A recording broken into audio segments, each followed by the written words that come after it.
Welcome to my channel Renusri official. ఈ vlog వచ్చేసి Tuesday రోజు వ్లాగ్ అండి. ఈరోజు నేను ఆంజనేయ స్వామి టెంపుల్కి అయితే వెళ్తున్నాను. సో అందుకోసం అని కావాల్సిన సామాన్లు, పువ్వులు, పండ్లు అన్నీ అయితే ప్రిపేర్ చేసుకున్నాను. పండ్లు పోయేదారులు అయితే తీసుకుంటాను. ఇప్పుడు అయితే ఇంట్లో ఉన్న ఐటమ్స్ వరకు అయితే తీసుకొని వెళ్తున్నాను. టెంపుల్కి వెళ్ళిన తర్వాత టెంపుల్ ఎలా ఉంటుంది ఏంటి, అసలు ఆ టెంపుల్ స్పెషాలిటీ ఏంటి అనేది ఈరోజు మీ అందరికీ నేను చూపిస్తానండి. Okay, let's go.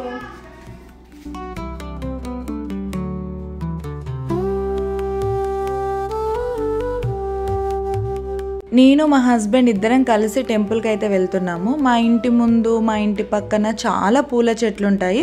సో సపరేట్గా పూలు కొనుక్కోవాల్సిన అవసరం అయితే ఉండదు. ఏదైనా స్పెషల్ అకేషన్స్, ఫెస్టివల్స్ ఉన్నప్పుడు మాత్రమే నేను పువ్వులు కొనుక్కుంటాను. మిగిలిన టైంలో మా ఇంటి చుట్టూరు ఉన్న చెట్లు, మా ఇంట్లో ఉన్న చెట్ల పూలే నాకు బాగా సరిపోతుంది. సో నేను అక్కడ ఉన్న పూలన్నీ అయితే తెంపుకొని టెంపుల్కి నేను మా హస్బెండ్ కలిసి స్టార్ట్ అయ్యాము. ఫస్ట్ ఇందాక మీకు చూపించిన ఆంజనేయ స్వామి విగ్రహం వచ్చేసి ఇక్కడ మా ఊర్లోనే ఉంటుంది. అక్కడ కూడా ఆంజనేయ స్వామి టెంపుల్ ఉంటుంది. బట్ మేము వెళ్ళే టెంపుల్ వచ్చేసి స్వయంభుగా వెలిసిన భక్త ఆంజనేయ స్వామి టెంపుల్ అండి.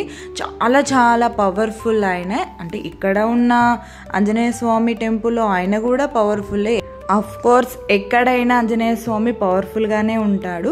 బట్ కాకపోతే ఏంటంటే ఒక్కో టెంపుల్కి ఒక్కో విశేషం ఉన్నట్టు ఇప్పుడు మేము వెళ్తున్న టెంపుల్కి ఒక ప్రత్యేకమైన విశేషం ఉందండి. సో మేము అక్కడికి వెళ్తున్నాము. ఆ టెంపుల్ వచ్చేసి మేము ఉంటున్న మా ఊరికి అక్కడికి నియర్లీ 15 to 20 కిలోమీటర్స్ దూరంలో ఉంటుంది. సో అక్కడికైతే వెళ్తున్నాము. ఇదే అండి టెంపుల్ ఎంట్రన్స్. సో ఇక్కడికైతే వెళ్తున్నాము. ఎంత బాగుంటుందంటే ఆ టెంపుల్ చూడడానికి చిన్న టెంపుల్గానే ఉంటుంది, కానీ ఆ చుట్టూ ఉన్న ప్రకృతి, వాతావరణం మాత్రం చాలా చాలా బాగుంటుంది. పచ్చని చెట్ల మధ్యలో, పచ్చని పొలాల మధ్యలో ఆ టెంపుల్ని అయితే కట్టారు. అంటే అక్కడే ఆయన వెలిశారు. సో అక్కడే ఆయనకు టెంపుల్ని అయితే కట్టారు. ఆయన చాలా పవర్ఫుల్ అండి. ఎస్పెషల్లీ నాకైతే ఆయన చాలా నమ్మకము. ఆయన దగ్గరికి వెళ్ళి ఏదైనా మొక్కుకొని కోరుకుంటే ఖచ్చితంగా నెరవేరుతుంది. నాకు ఆ నమ్మకం అయితే చాలా ఉందండి. సో అందుకే నేను మ్యాక్సిమం వీలైనంత వరకు ఈ ఆంజనేయ స్వామి టెంపుల్కి వెళ్ళడానికే ఇష్టపడతాను. సో ఈరోజు కూడా ఇక్కడికే నేను వచ్చాను. చెప్పాను కదండి, ఈ టెంపుల్ దగ్గర కంప్లీట్ ప్రకృతి.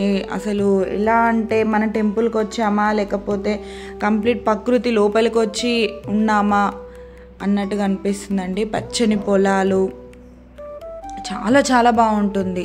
టెంపుల్ వాతావరణం కంటే ఈ చెట్ల వాతావరణమే చాలా చాలా పీస్ఫుల్గా అనిపిస్తుంది. అఫ్కోర్స్ టెంపుల్లో కూడా చాలా పీస్ఫుల్గా ఉంటుంది, కానీ 2 in 1 రెండు చెట్ల వాతావరణం, ఈ ప్రకృతి అండ్ టెంపుల్ రెండు కలిసి చాలా చాలా ప్రశాంతంగా అనిపిస్తుందండి టెంపుల్లో. సో నేను మా హస్బెండ్కి టెంపుల్కి అయితే వచ్చాను. నేను ఎప్పుడు ఆంజనేయ స్వామి టెంపుల్కి వెళ్ళినా కాళ్ళకి చెప్పులు అయితే వేసుకోను. మా హస్బెండ్ వేసుకుంటారు. బట్ నాకు ఒక నమ్మకం, నేను అస్సలు వేసుకోను ఆంజనేయ స్వామి టెంపుల్కి వెళ్ళేటప్పుడు. సో ఈరోజు కూడా నేను వేసుకోలేదు.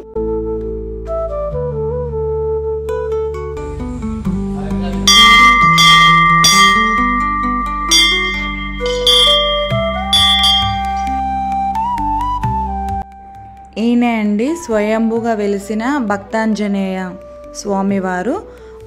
ముందుగా మేము నవగ్రహాలు చుట్టూరు తిరిగి అక్కడ ప్రదక్షిణలు చేసి తర్వాత కాళ్ళు కడుక్కొని మళ్ళీ ఆంజనేయ స్వామి టెంపుల్లోకి అయితే వచ్చాము. వచ్చి ప్రదక్షిణలు అయితే చేస్తున్నాము. చూస్తున్నారు కదా చుట్టూరు పొలాలు, గుడి చుట్టూరు ఎంత బాగుందో. ఆంజనేయ స్వామి ప్రదక్షిణ ప్రియుడు కదండి. సో అందుకోసమని నేను వీలైనంత ఎక్కువసేపు ప్రదక్షిణలు చేస్తానండి ఈయన దగ్గరకు వచ్చినప్పుడు. సో ఈసారి కూడా 21 ప్రదక్షిణలు అయితే చేసుకున్నాను. ప్రతిసారి 21 అనే కాదు, నాకు ఆ రోజున్న టైం బట్టి, వీలుని బట్టి, ఓపిక బట్టి ఎక్కువ చేస్తాను, తక్కువ కూడా చేసుకుంటాను. బట్ ప్రదక్షిణలు అయితే వీలైనంత వరకు ఆయనకి ఎక్కువే చేస్తాను.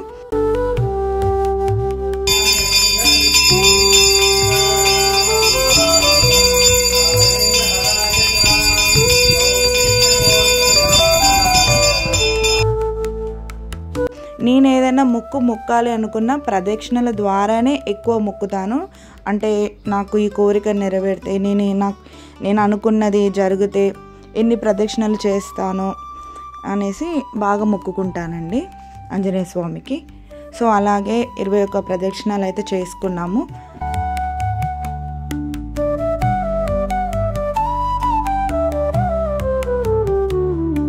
నేను మా హస్బెండ్ కాసేపు గుళ్ళో అలా కూర్చొని దేవుడి ప్రసాదం అయితే తినేసి కొద్దిసేపు ఆయన ధ్యానం అయితే చేసుకున్నాము.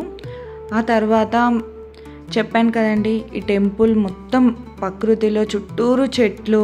అండ్ ఇంకొకటి నేను చెప్పడం మర్చిపోయాను, ఇక్కడ గోశాల కూడా ఉందండి. ఈ టెంపుల్లో గోవులని ఆవులని కూడా చాలా బాగా పెంచుతారు.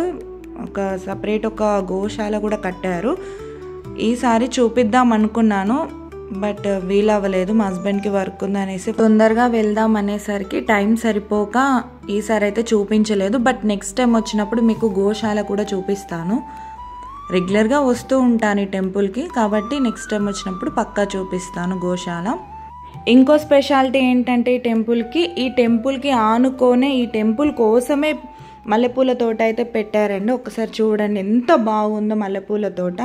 టెంపుల్ కోసం అనేసి ఎవరో మొక్కిన వాళ్ళైతే ఈ టెంపుల్కి ల్యాండ్ని ఇచ్చి మల్లెపూల తోటనైతే పెంచుతున్నారు. అండ్ ఆ మల్లెపూలు మొత్తం స్వామివారికే సమర్పిస్తారు. అక్కడికి వచ్చిన వాళ్ళు తెంపుకోవడానికి అలాంటిది ఏమీ ఉండదు, ఆయన పూజకు మాత్రమే వాడతారు. చూడండి ఎంత బాగుందో మల్లెపూల తోట. ఈరోజు మార్నింగే మల్లెపూలు అన్నీ కోసారట అండి, అందుకే చెట్లకు ఎక్కువ మల్లెపూలు లేవు, అక్కడక్కడ ఉన్నాయి. సో నేనైతే అవి తెంపుకున్నాను. ఇంటికి తీసుకెళ్ళడం కోసం కాదు, అక్కడే ఉన్న స్వామివారికి వేయడం కోసం నేను తెంపాను. టెంపుల్కి వచ్చినప్పుడు ఆకు కూడా తెంపొద్దు అనేసి ఒక నమ్మకం అయితే మాకు ఉందండి.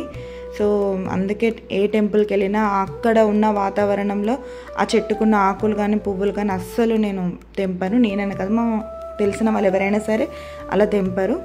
ఒకవేళ తెంపినా అది స్వామివారికే సమర్పించుకొని వస్తారు. సో నేను కూడా అక్కడ పువ్వులు తెంపుకొని ఆయనకి సమర్పించుకున్నాను. చూడండి ఎంత బాగుందో మల్లెపూల తోట. చుట్టూరు ఉన్న చెట్లు అన్నీ బయట నుంచి ఏవి రావండి ఆంజనేయ స్వామికి. అక్కడ పెరిగిన పువ్వులు వాటితోటే ఆయన పూజలు అందుకుంటారు. అక్కడ పండ్ల చెట్లు కూడా చాలా ఉంటాయి, ఆ పండ్లనే ఆయనకు సమర్పిస్తారు. చెప్పాను కదండి ఇందాక నేను గోశాల అనేసి, అక్కడ ఒక 2 ఆవులు ఉన్నాయి, ఇంకా లోపల పెద్ద గోశాల అయితే ఉంది. సో మేము మొత్తం ఆయనకు మొక్కేసి రిటర్న్ అయితే వచ్చేసాము. రిటర్న్ వస్తున్నప్పుడు దారిలో ఒక టిఫిన్ సెంటర్ అయితే, టిఫిన్ సెంటర్ కదా, టిఫిన్ బండి అని చెప్పాలి, చాలా చాలా ఫేమస్ అండి. ఎప్పుడైనా సరే టెంపుల్కి వెళ్తే డైరెక్ట్ ఇంటికే వచ్చేస్తాము. ఆ వైబ్ అనేది, పాజిటివ్ వైబ్ అనేది మన ఇంట్లోకే రావాలి అనేసి ఒక నమ్మకం అయితే ఉంటుంది కదండి. కాకపోతే ఇక్కడ మాత్రం ఏంటంటే ఈ టిఫిన్ సెంటర్ చాలా ఫేమస్. మా హస్బెండ్కి ఇక్కడ చేసే టిఫిన్స్ అంటే చాలా చాలా ఇష్టము. నేను అప్పటికే చెప్పాను వద్దులే, ఇంటికి వెళ్ళేసి అక్కడే తిన్నామంటే ఇంకా వద్దు, ఇంత దూరం వచ్చాం కదా, టిఫిన్ తినేసే వెళ్దాము, ఇక్కడ చాలా బాగుంటుంది అని అంటే ఇంకా ఆయన కోసమని అక్కడ టిఫిన్ తిన్నాము. బట్ ఏ మాట కా మాట పెద్ద పెద్ద రెస్టారెంట్లు, పెద్ద పెద్ద హోటల్స్లో ఉన్న టిఫిన్ కంటే ఇలా చెట్ల పక్క పంటి ఇలా ఎక్కడైనా ఒక చోట పెట్టే బండి దగ్గర టిఫిన్సే చాలా బాగుంటుంది. కొన్ని చోట్ల హైజెనిక్గా ఉండదు, బట్ మేము వెళ్ళే దగ్గరికి ఇక్కడ మాత్రం చాలా హైజెనిక్గా చేస్తారండి. చాలా చాలా టేస్ట్గా కూడా ఉంటుంది. అందుకే మా హస్బెండ్ అక్కడే వెళ్ళినప్పుడల్లా తినడానికి ఇష్టపడతారు. ఫైనల్గా తినేసి ఇంటికైతే రిటర్న్ వచ్చేసాము. ఈ రోజుకి ఇంతే అండి. మీకు కనుక ఈ వీడియో నచ్చినట్టయితే లైక్ చేయండి, షేర్ చేయండి, సబ్స్క్రైబ్ చేసుకోండి. మరో మంచి వీడియోతో మీ ముందుకు వస్తాను. Until then bye.